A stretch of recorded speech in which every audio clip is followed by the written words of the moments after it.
Israel का Iran पर घातक हमला।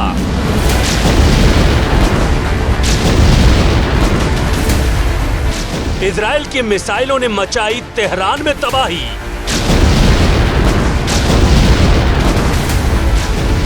ईरान के आसमान में तबाही का गुबार। इजराइल के ऑपरेशन शेर की दहाड़ से ईरान में दहशत। सायरन के शोर से थर्राई तेहरान की गलियां। अमेरिका ने कहा ईरान को छोड़ेंगे नहीं। इजराइल ने कहा ईरान को डालने होंगे हथियार। ईरान ने भी किया अमेरिकी बेस पर पलटवार। इजराइल के शहरों पर ईरान का जवाबी प्रहार। क्या विश्व युद्ध शुरू हो गया है?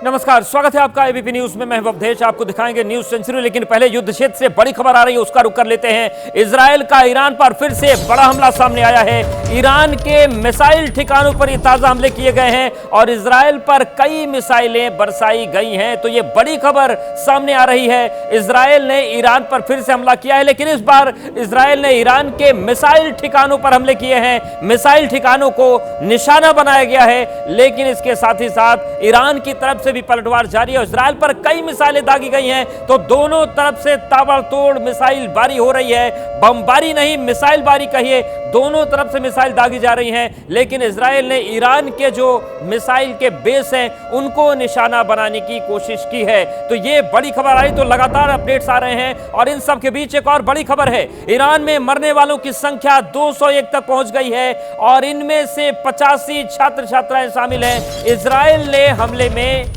इन लोगों को जिस तरीके से हमले हुए उसमें इनकी जान गई है। तो कुल मिलाकर बड़ी क्षति हुई है ईरान की, और ईरान में अब तक मरने वालों की संख्या जो है, आंकड़ा जो है वो 201 पहुंच चुका है। इसमें से 85 छात्र शामिल हैं। ये 201 लोगों की मौत हुई है। तो इजराइल की तरफ से ताबड़तोड़ एक्शन जो हो रहा है उसमें अब तक ईरान में 201 लोग मारे जा चुके हैं, जिनमें से 85 छात्र शामिल हैं। हालांकि लगातार ईरान की तरफ से भी ताबड़तोड़ एक्शन हो रहा है। और इन सब के बीच एक और बड़ी खबर है। बड़ा अपडेट ये आ रहा है कि ईरान ने बहरीन में बड़ा हमला कर दिया है। ईरानी ड्रोन ने बहरीन में इमारत को निशाना बनाया है। ऊंची इमारत पर ड्रोन से हमला किया गया। वो तस्वीरें भी बेहद भयावह सामने आई हैं, जब ईरानी ड्रोन ने बहरीन में एक बड़ी इमारत को, बहुमंजिला इमारत को निशाना बनाया। माना जा रहा है कि रिहायशी या फिर शॉपिंग कॉम्प्लेक्स हो सकता है। और आप देखिए इस इमारत की हालत देखिए और आप अंदाजा लगाइए कि किस तरीके से ईरान भी पूरी तरीके से आक्रामक है और उसने बहरीन को निशाना बनाया है। बहरीन को निशाना बनाने की वजह है कि यहां पर अमेरिका का बेस है, मिलिट्री बेस है। कुछ घंटे पहले मिलिट्री बेस को निशाना बनाया गया था, लेकिन अब बहरीन के जो रिहायशी इलाके हैं वहां पर भी ईरान की तरफ से जो हमले हैं वो शुरू हो गए हैं। और इन सब के बीच एक और बड़ा अपडेट, इजराइल पर ईरान का हमला लगातार जारी है। और अब रोश आइन इलाके में, इजराइल की जो रोश आइन इलाका है वहां पर ईरान ने भारी तबाही मचाई है। यह तस्वीर भी बेहद भयंकर युद्ध की आ रही है। इजराइल पर ईरान का बड़ा हमला हुआ है और इजराइल का जो रोश आइन इलाका है यहां पर यह बड़ी ड्रोन अटैक की कार्रवाई ईरान की तरफ से की गई। आप देखिए किस तरीके से जो रिहायशी इलाके हैं वो जलकर खाक हो गए हैं, घर चकनाचूर हो गए और आग लग गई कई घरों में। तो ये तस्वीर हम आपको दिखा रहे हैं। ईरान ने बड़ा हमला किया है और ये जो इलाका है इसको रोश आइन के नाम से जानते हैं इजराइल में। और यहां पर ड्रोन अटैक ईरान की तरफ से किया गया और भारी तबाही हुई है। रिहायशी इलाका है, हालांकि यहां पर लोगों को कितना नुकसान पहुंचा ये तो साफ आंकड़े नहीं आ रहे, लेकिन आप इन घरों की हालत को देखकर अंदाजा लगा सकते हैं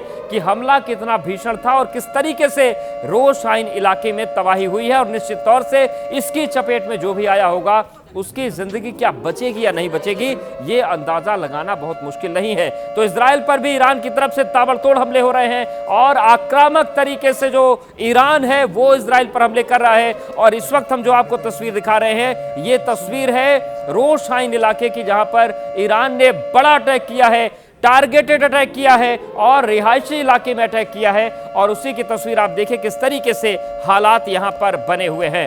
तो अब सवाल यह है कि क्या दुनिया वर्ल्ड वॉर की दहलीज पर पहुंच चुकी है? महातबाही क्या पक्की हो गई है? क्योंकि इस वक्त दुनिया के कई देश एक साथ जंग के बीच फंस गए हैं। रूस यूक्रेन युद्ध को 4 साल हो चुके हैं। पाकिस्तान और अफगानिस्तान लगातार एक दूसरे पर हमले कर रहे हैं और इन सब के बीच अमेरिका और इजराइल ने एक साथ ईरान पर बम वर्षा कर दी, जिसके जवाब में ईरान ने खाड़ी के 7 देशों को जंग की साग में झोंक दिया है।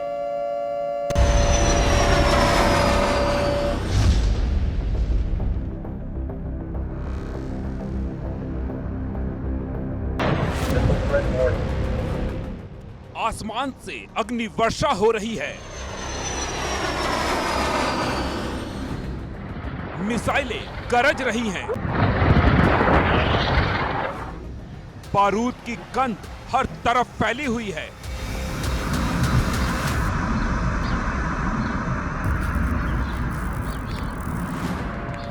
खतरे का सायरन बज रहा है।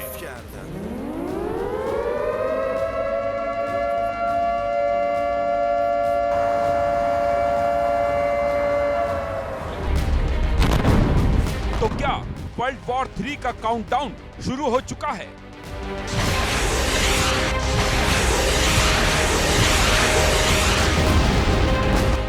क्या दुनिया महायुद्ध के मुहाने पर पहुंच गई है? क्या अमेरिका, इजराइल और ईरान के बीच छिड़ी ये जंग महातबाही की फाइनल पिक्चर है?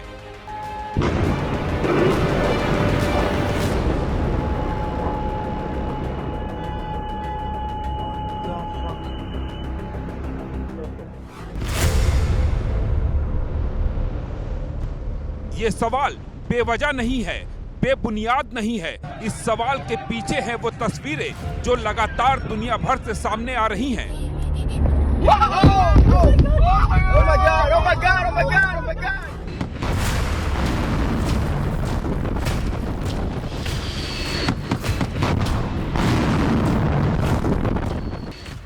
रूस यूक्रेन युद्ध को 4 साल पूरे हो चुके हैं। बावजूद इसके न जेलेंस्की झुकने को तैयार हैं, न पुतिन रुकने को। अल्हम्दुलिल्लाह।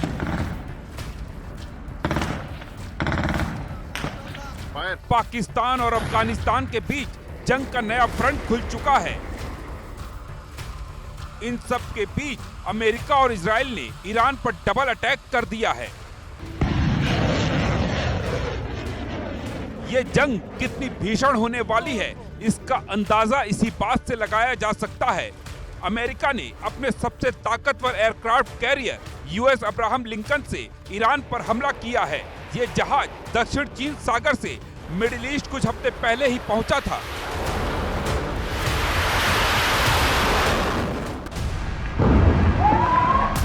लेकिन पीछे हटने को तेहरान भी तैयार नहीं है। ईरान ने इजराइल के बाद अमेरिका के खिलाफ ऐलान जंग कर दिया है। ईरान ने मध्य पूर्व में स्थित अमेरिका के 7 सैन्य अड्डों पर बैलिस्टिक मिसाइलों से हमला किया।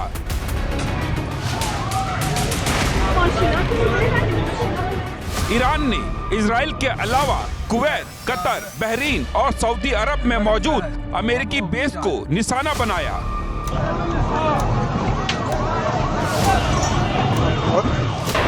ईरान ने यूएई के सबसे ज्यादा आबादी वाले शहर दुबई पर भी हमला किया। अगर इजराइल को भी मिला दे तो ईरान ने एक साथ 8 देशों पर हमला किया, जिसका एक ही मतलब है विश्व युद्ध का सायरन बज चुका है।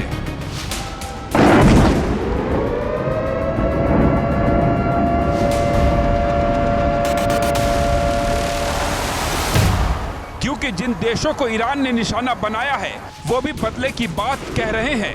ऐसा होता है तो मतलब साफ है, महायुद्ध तय है।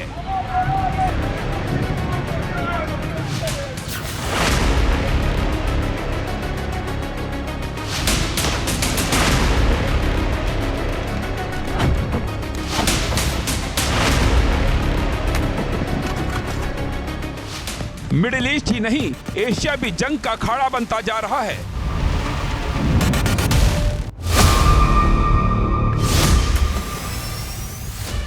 पाकिस्तान और अफगानिस्तान के बीच हालात जंग जैसे हो गए हैं। पाकिस्तान एयरफोर्स ने अफगानिस्तान के कई इलाकों में फिर से एयर स्ट्राइक की है।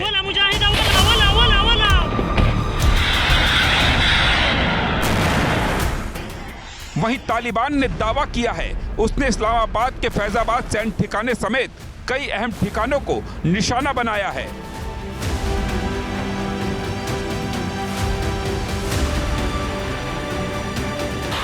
इस संघर्ष की शुरुआत गुरुवार रात तब हुई जब अफगानिस्तान ने 22 फरवरी को हुए पाकिस्तानी हमले के जवाब में कार्रवाई की, जिसके जवाब में पाकिस्तान ने गजब लिल हक नाम का ऑपरेशन शुरू किया और काबुल समेत कई प्रांतों में हमले किए। पाकिस्तान का दावा है उसके हमलों में 274 अफगान लड़ाके मारे गए, जबकि 400 से ज्यादा घायल हैं। इन हमलों में अब तक दोनों तरफ से 300 से ज्यादा लोगों की मौत की खबर है। मतलब दुनिया के दर्जन भर से ज्यादा देश इस वक्त जंग की ज्वाला में जल रहे हैं। ये ज्वाला जल्द नहीं बुझी तो इसकी चपेट में और भी मुल्क आ सकते हैं, जिसका सीधा मतलब है वर्ल्ड वॉर 3।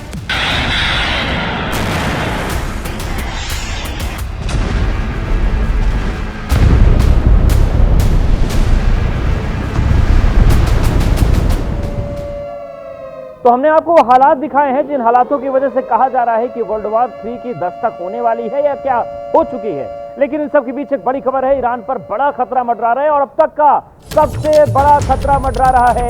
ईरान की ओर टॉमहॉक मिसाइलें बढ़ रही हैं, अमेरिकी टॉमहॉक मिसाइलें ईरान की ओर बढ़ रही हैं और ये तबाही का जीता जागता नाम है टॉमहॉक मिसाइल, जिनकी रफ्तार ध्वनि के आसपास है, सुपर हाइपरसोनिक है ये, और इसके साथ ही साथ किसी भी मौसम में अपने टारगेट को हिट करने में सक्षम है।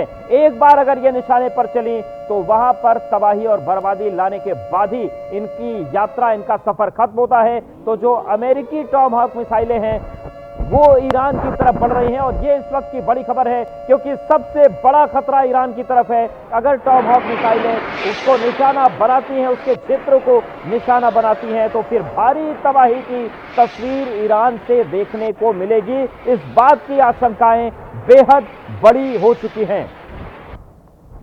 और इस बीच एक और बड़ी खबर है, ईरान में मरने वाला का जो आंकड़ा है वो अब परेशान करने वाला है। 201 लोगों की अब तक जान जा चुकी है। ईरान में 85 छात्रों की मौत हुई है, जबकि कुल जो आंकड़ा है वो 201 तक पहुंच चुका है। इजराइल के हमले में 201 लोग ईरान में मारे जा चुके हैं और अभी भी इजराइल की तरफ से लगातार एक्शन जारी है, लगातार हमले हो रहे हैं। और ये बड़ी खबर यह है कि 201 लोगों की जान महज 12 घंटे के युद्ध में जा चुकी है। और जिस तरीके से युद्ध का दायरा बढ़ रहा है, जिस तरीके से 3 देशों से बढ़ते बढ़ते ये 8 देशों तक पहुंच चुका है, ऐसे में सवाल है कि आखिर कितनी बड़ी तादाद में लोगों की जान इसमें जाने वाली है। इन सब के बीच मिडिल ईस्ट में अमेरिका और इजराइल ने मिलकर ईरान की घेराबंदी कर दी है। कुछ महीने पहले तक ईरान और अमेरिका के बीच बात ऐसा लग रहा था कि बन रही है, लेकिन आखिर ऐसा क्या हो गया कि अमेरिका और इजराइल ने एक साथ ईरान पर धावा बोल दिया।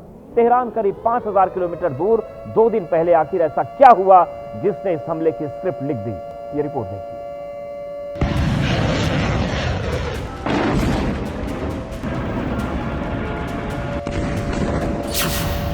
शनिवार की सुबह तेहरान की नींद धमाकों से खुली। इजराइल ने ऑपरेशन लायंस रोर और अमेरिका ने ऑपरेशन एपिक फ्यूरी लॉन्च कर ईरान के आसमान को बारूदी धुएं में तब्दील कर दिया।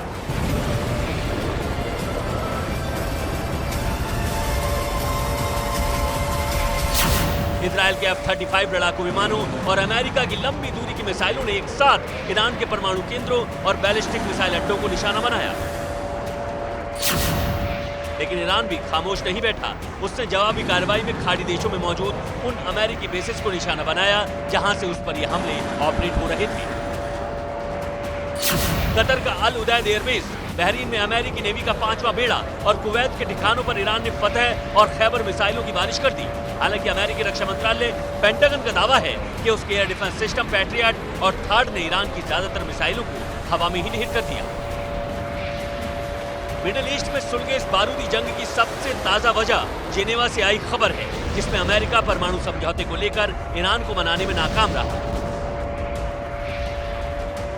दरअसल अमेरिका ने ईरान से न्यूक्लियर साइट नष्ट करने को कहा। अमेरिका ने ईरान से यूरेनियम संवर्धन रोकने की शर्त रखी। ईरान पूरी तरह यूरेनियम संवर्धन रोकने पर तैयार नहीं हुआ। ईरान ने संवर्धन सिर्फ 3 से 6% तक घटाने की बात कही। अमेरिका को डर था कि ईरान, रूस और चीन मिलकर एटमी हथियार बना लेंगे। अमेरिका ने ईरान से मिसाइल क्षमता घटाने की भी शर्त रखी। अमेरिका ने जो शर्तें रखी थी, ईरान ने उसे मानने से साफ इनकार कर दिया था, जिसके बाद अमेरिका ने ईरान को सबक सिखाने के लिए सैन्य ऑपरेशन का रास्ता चुना। This terrorist regime can never have a nuclear weapon. I'll say it again. They can never have a nuclear weapon. America का दावा है कि ईरान यूरेनियम संवर्धन के उस स्तर पर पहुंच चुका था जहां से परमाणु बम बनाना महज कुछ दिनों की बात रह गई थी। साथ ही अमेरिका कह रहा है कि अगर वो ऑपरेशन एपिक फ्यूरी शुरू नहीं करता तो ईरान अगले 2 हफ्ते में एक परमाणु शक्ति संपन्न राष्ट्र बन सकता था और मिडिल ईस्ट में अमेरिका किसी भी कीमत पर परमाणु शक्ति से लैस देश को बर्दाश्त करने के मूड में नहीं है। मिडिल ईस्ट में ईरान का परमाणु संपन्न देश बनना सीधे सीधे अमेरिका के दोस्त इजराइल के लिए खतरे की घंटी से कम नहीं है। अमेरिका और इजराइल ने भले ही अलग अलग नाम से ईरान के खिलाफ ऑपरेशन शुरू किया हो, लेकिन दोनों का मकसद एक ही है। देखिए, ये युद्ध चलेगा, रहेगा शॉर्ट युद्ध, लेकिन जब तक अमेरिका और इजराइल के टारगेट अचीव नहीं हो जाते, और उनका टारगेट है कि जो ईरान की मिसाइल सिस्टम को ख़त्म करना, उनके न्यूक्लियर वेपन्स को ख़त्म करना, जो संवर्धन कर रहे हैं उसको ख़त्म करना, और वहाँ पर जो है रिजीम चेंज करना, जो अभी प्रेजेंट रिजीम है उसको ख़त्म करना, तब तक ये चलता रहा। साफ है कि अमेरिका का मकसद सिर्फ हमला करना नहीं, बल्कि पूरे मध्य पूर्व में अपनी धाक और इजराइल की सुरक्षा को सुनिश्चित करना है। इजराइल और अमेरिका के खिलाफ जिस तरह से ईरान डटकर खड़ा हुआ है, उससे लगता नहीं कि मिडिल ईस्ट में युद्ध की विभीषिका जल्द खत्म होगी।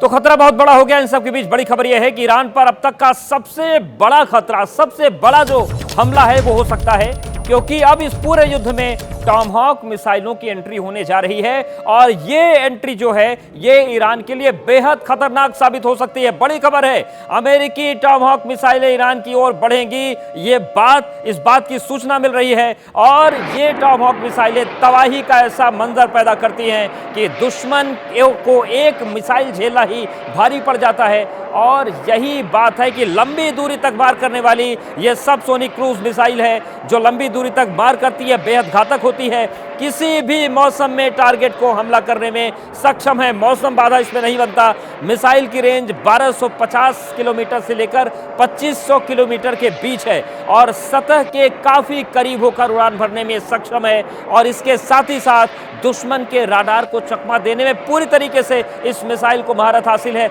वैसे भी ईरान का एयर डिफेंस सिस्टम कोई बहुत अच्छा नहीं है और इन सब के बीच ये जो मिसाइल है वहां पर बड़ी मुसीबत का सबब बन सकती है। और इस सब के बीच जो खबर आ रही है कि पूरी दुनिया की निगाहें बनी हुई है इस हालात पर, विदेश मंत्री एस जयशंकर ने कई देशों से बात की है। एस जयशंकर ने यूएई के विदेश मंत्री से बात की, एस जयशंकर ने कुवैत, बहरीन के विदेश मंत्रियों से भी बात की है, एस जयशंकर ने कतर के पीएम और विदेश मंत्री से भी बात की है। तो भारत इस पूरे मामले पर हालात बने हुए हैं। भारत की कोशिश यही है कि शांति से बात हो, कूटनीतिक स्तर पर वार्ता हो, इसीलिए भारत के विदेश मंत्री एस जयशंकर एक्टिव हैं। उन्होंने कई देशों से बात की है। अब तक जो जानकारी मिल रही है उसके मुताबिक एस जयशंकर ने यूएई के विदेश मंत्री से बात कर ली है, कुवैत के विदेश मंत्री से भी उनकी बात हुई है, बहरीन के विदेश मंत्री से भी उनकी बात हुई है और जयशंकर की कतर के प्रधानमंत्री और विदेश मंत्री से बात हुई है। इसके साथ ही साथ 2:30 बजे जो भारतीय समय उसमें यूएन की एक बैठक होने जा रही है। देखने वाली बात होगी कि वहां पर क्या निकलकर सामने आता है। लेकिन दुनिया भर के जो देश हैं वो इस महायुद्ध पर नजरें बनाए हुए हैं, क्योंकि ये युद्ध जो है भले ही ईरान, इजराइल और अमेरिका के नाक का सवाल है, लेकिन अगर ये लंबा चलता है, तबाही ज्यादा होती है, तो पूरी दुनिया को आर्थिक तौर पर बड़ी चोट इससे मिलेगी। और एक बड़ी खबर है, ईरान इजराइल युद्ध में करीब आधा दिन बीत गया है, लेकिन आसमान में धमाकों का सिलसिला थम नहीं रहा है। लगातार जो आसमान है वो गूंज रहा है, धुएं का गुबार उठ रहा है और भारी तबाही की तस्वीरें सामने आ रही हैं, चाहे वो इजराइल हो, चाहे वो ईरान हो, और इसके साथ ही साथ वो देश जहां पर अमेरिका ने अपने मिलिट्री बेस बना रखे हैं, क्योंकि वहां पर भी ईरान लगातार टारगेट कर रहा है। और जो सबसे डराने वाली तस्वीरें सामने आई है वो बहरीन से, इसके साथ ही साथ जो कतर है, यूएई है, वहां पर भी ईरान ने अपने टारगेट किए हैं। और बहरीन में तो बाकायदा ईरान ने रिहायशी इलाकों को को भी निशाना बना रहा है। तो ईरान के कई शहरों में मिसाइल अटैक हुए हैं, ये बड़ी खबर है, और लगातार इन अटैक्स का दौर जारी है। ईरान की तरफ से भी इजराइल के खिलाफ जवाबी कार्रवाई चल रही है और ईरान की तरफ से भी रिहायशी इलाकों को लगातार निशाना बनाया जा रहा है।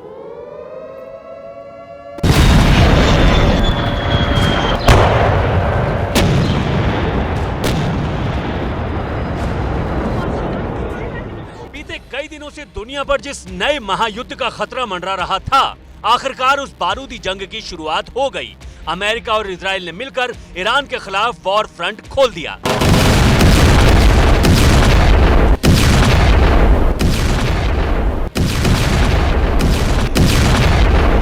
अमेरिका और इजराइल की मिसाइलों ने ईरानी शहरों को टारगेट कर ताबड़तोड़ मिसाइल स्ट्राइक की।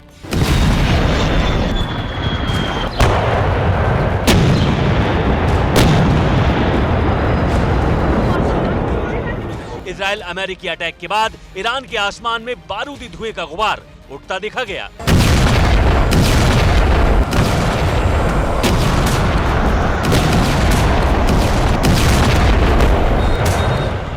मीडिया रिपोर्ट्स के मुताबिक ईरान की राजधानी तेहरान समेत चाबहार, पाश्चर, बुशहर, कराज, तबरेज समेत कई शहरों में मिसाइल अटैक हुए। तेहरान में ईरान के सुप्रीम लीडर खामनेई और राष्ट्रपति के दफ्तर के पास हमले किए गए। जानकारी के मुताबिक ईरान के शहरों पर खाड़ी देशों में मौजूद अमेरिकी सैन्य बेसों से मिसाइल बरसाई गई।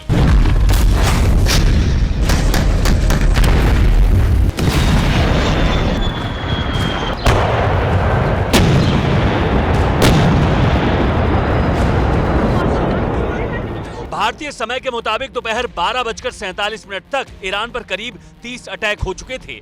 जिस पाश्चर शहर को इजराइल अमेरिका ने टारगेट किया वो रणनीतिक रूप से काफी अहम है।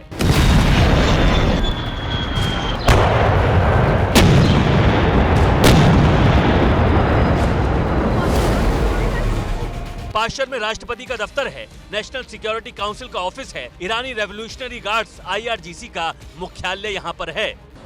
अमेरिका और इजराइल के मिसाइल हमले ने यह साबित कर दिया कि ईरान का एयर डिफेंस सिस्टम बिल्कुल भी मजबूत नहीं है, क्योंकि अमेरिका और इजराइल की अधिकतर मिसाइलें अपना निशाना भेदने में कामयाब रही। ईरान पर हमलों के बाद इजराइल में इमरजेंसी घोषित कर दी गई। जिस वक्त ये हुआ उस वक्त ABP न्यूज के एडिटर फॉरेन अफेयर्स विशाल पांडे तेल अवीव के गुरियन एयरपोर्ट पर मौजूद थे।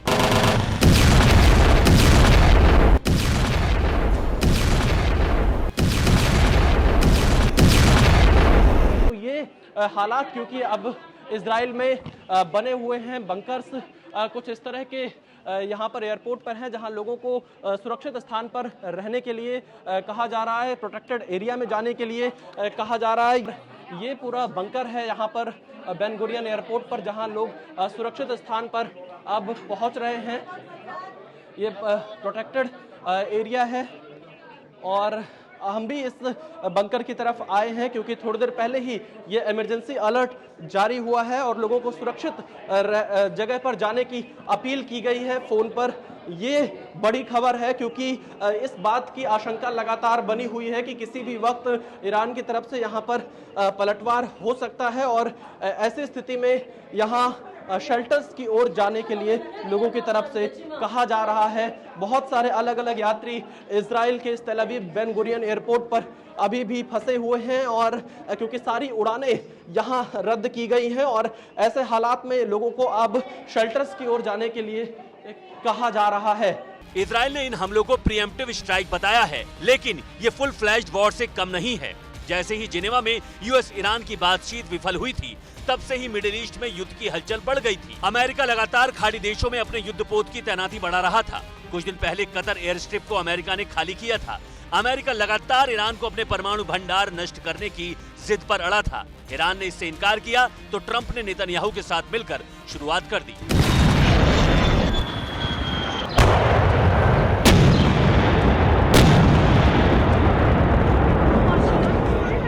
ट्रंप ने धमकी दी कि ईरान की मिसाइलों को तबाह कर देंगे। It has always been the policy of the United States, in particular my administration, that this terrorist regime can never have a nuclear weapon. I'll say it again, they can never have a nuclear weapon. That is why in Operation Midnight Hammer last June, We obliterated the regime's nuclear program at Fordow, Natanz, and Isfahan. After that attack, we warned them never to resume their malicious pursuit of nuclear weapons. फिलहाल जिस तरह से Iran ने भी अमेरिकी Israel के हमलों का जवाब दिया है, उससे आशंका गहरा गई है कि युद्ध का दायरा बढ़ने वाला है, क्योंकि ईरान ने एक साथ 5 देशों पर हमले किए हैं। ईरान के विदेश मंत्री अराक्ची ने इराक के विदेश मंत्री से फोन पर बातचीत की और उन्हें यह जानकारी दी कि ईरान की सीमा से सटे हुए इराक में जो भी अमेरिकी सैन्य बेस हैं, उनको ईरान निशाना बनाएगा। तो सवाल यही उठ रहा है कि क्या तीसरे विश्व युद्ध की दस्तक हो चुकी है, और लगातार हमारी निगाहें बनी हुई हैं ईरान और इजराइल के हर हालात पर। यहाँ पर जंग के बीच से बड़ी खबर आ रही है। जंग के बीच दुबई में पीवी सिंधु भी फंस गई हैं। लंदन जा रही थी, लेकिन वो जंग के बीच वहीं पर फंस गई। बैडमिंटन स्टार पीवी सिंधु भी इस वक्त दुबई में फंस गई हैं, क्योंकि जो विमान सेवाएं हैं उन्हें रोक दिया गया है, और एयरपोर्ट पर जिस तरीके के हालात हैं, सुरक्षा कारणों से फ्लाइट्स को रोका गया है। और इसी जंग के बीच दुबई में पीवी सिंधु भी फंस गई हैं। वो लंदन जा रही थी, लेकिन जिस तरीके के अचानक से हालात बने, दुबई को जिस तरीके से ईरान ने निशाना बनाया, उसके बाद पीवी सिंधु भी वहीं पर फंस गई है।